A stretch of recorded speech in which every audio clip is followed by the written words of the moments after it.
We had Josh Pate on for the final time yesterday. If you missed that interview, you can always catch it at 1080thefan.com or the YouTube page. Mm-hmm.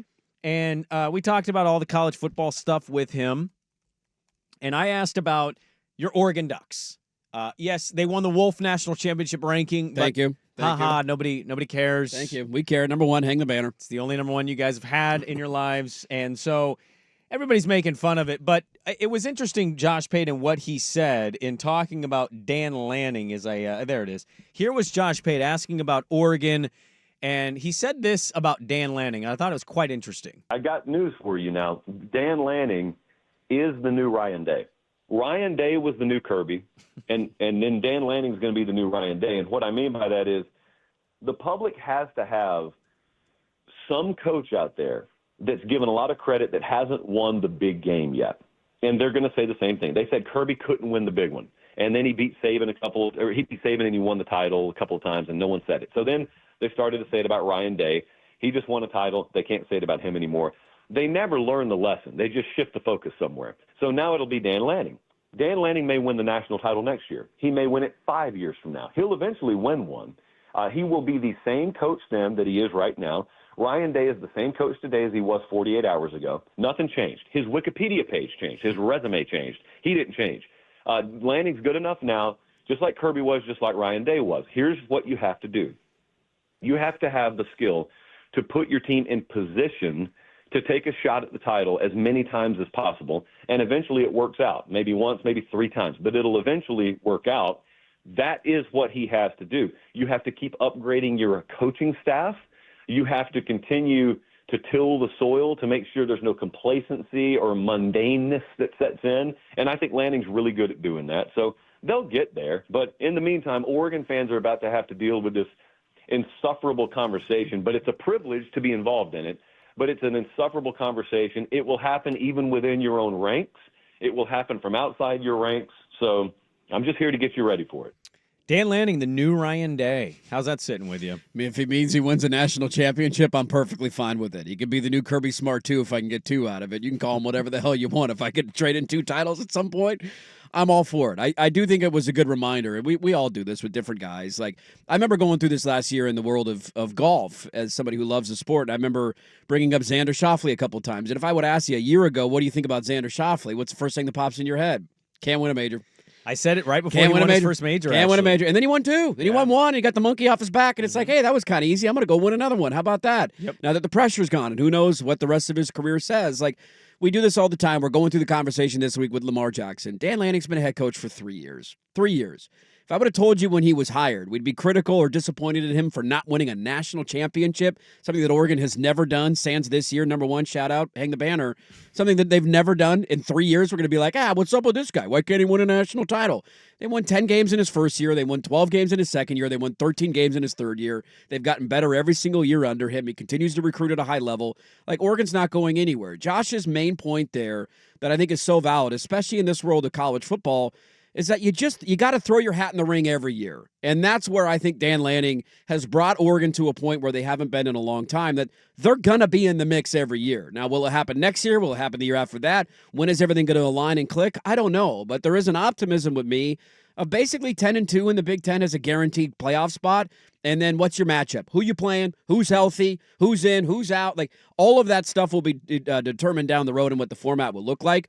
Kirby Smart didn't win a national championship until his 6th year at Georgia. He got there in his 2nd year. They had that heartbreaking loss to Alabama with the Tua benching at halftime. Should have won that game. Yep. Think about the reaction from Georgia fan in that game. They had a 20-point lead at halftime. Alabama benches their starting quarterback, brings in a redshirt freshman. You blow a 20-point lead in the second half of a national title game and lose to a guy that nobody's hardly ever heard of, can't even pronounce his name in overtime. Then they don't get back to another title game for 4 more years. He wins one in year 6, wins it again in year 7.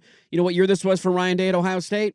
Not counting his 3-0 run in 2018 at the end of the year when Urban Meyer, quote-unquote, retired. It's his 6th year at Ohio State. So both these guys have that in common, and I think is Lanning going to get that level? Probably. I don't know if it's nationally as loud as it was for these two, because I don't know if Oregon is on the same level for some as Ohio State and Georgia, but this will be out there, especially in our pocket of the country. Would you be surprised? You say in the mix every year, and I think most people would probably agree with you, but like, he has a year like Alabama had this year, missed the playoff. Mm-hmm. How? Like, I'm just curious. Do you think that's going to happen? I mean, it could, yeah. I mean, depending on the schedule, do you get a year where you have to play Michigan when they're elite, Ohio State when they're elite, and Penn State when they're elite? Like, the other thing that you have to remember, and it's amazing how much the narrative has changed just in 1 year.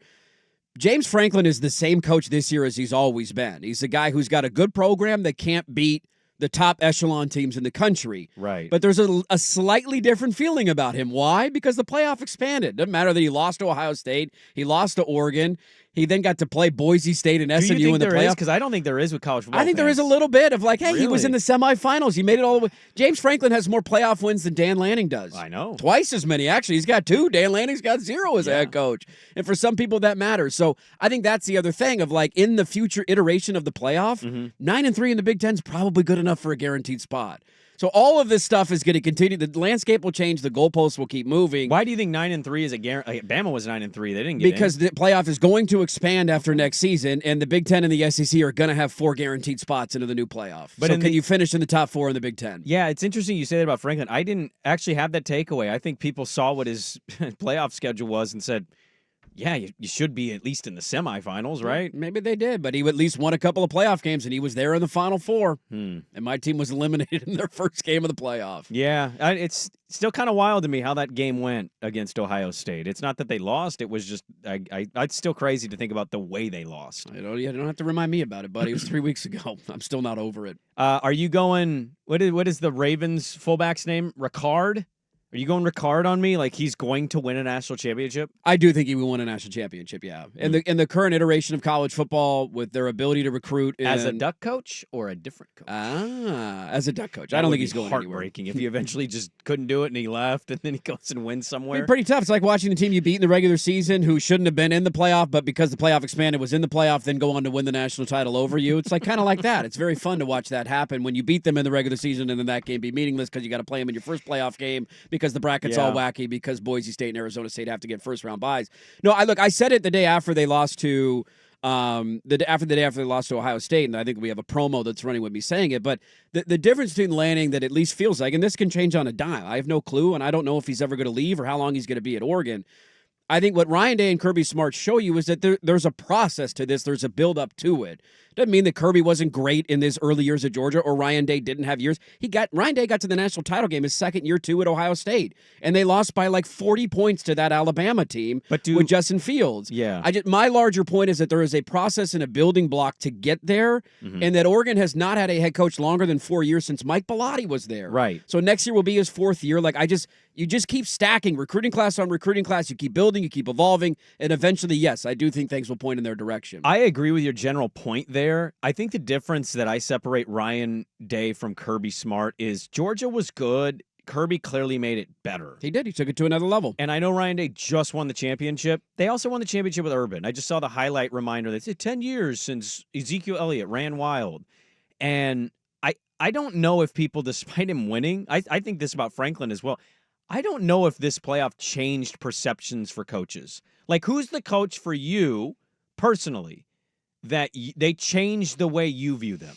I would argue Marcus Freeman in the course of the year. That's a great one. Is a guy who last Freeman, year for me, probably he got me a little bit more. They like, lost to Northern Illinois this year. That was like, dude, what are you doing? You can't lose at Northern Illinois at He home. had a boneheaded play against Ohio State last year. Like that's a good one. Marcus Freeman is a good one. Dillingham, I thought throughout the whole year probably proved a lot for people. Yeah. But it's weird. 2 of the 4 teams in the semis and maybe even Sark. I really don't think most college football fans have a different outlook of James Franklin just because he won the 2 games. That's fair. That's totally fair. And fair or not fair, and it's probably unfair because you got to win the title. And he did. I don't think people feel different about Ryan Day. Yeah, and that's fair. I mean, people would just say, well, it's $20 million roster, and you lost to Michigan. Yes. I mean, you're going to get a lot of that. I think a lot of it will depend on what Ryan Day does going forward and what Ohio State looks like. Do you win multiple? Is this a one-off, and then you kind of fade back into the background? To the point on Kirby, though, it's something that I would bring up with Dan Lanning as well. Like, Ryan Day did take over a place at Ohio State that was like year in and year out, good, one of the best programs in the country, That's competing why. For national championships. So that's a totally fair argument. I would put Dan Lanning more in the Kirby Smart conversation. Mario was really good at Oregon. He brought the recruiting profile up a little bit. He won a Rose Bowl, a little misleading because they played like the 4th best team from the Big Ten that year in the Rose Bowl. They barely won the game, but they won the game. There's not a doubt in my mind that Oregon the last 3 years has been better than what Mario Cristobal had built. He has Mario taken should have it been in the playoff this year. I think he should have been. Yeah. He is taking it to another level where you were good and you got a good foundation to start with, but it is at a higher level, humming at a higher level now than it was under its previous head coach.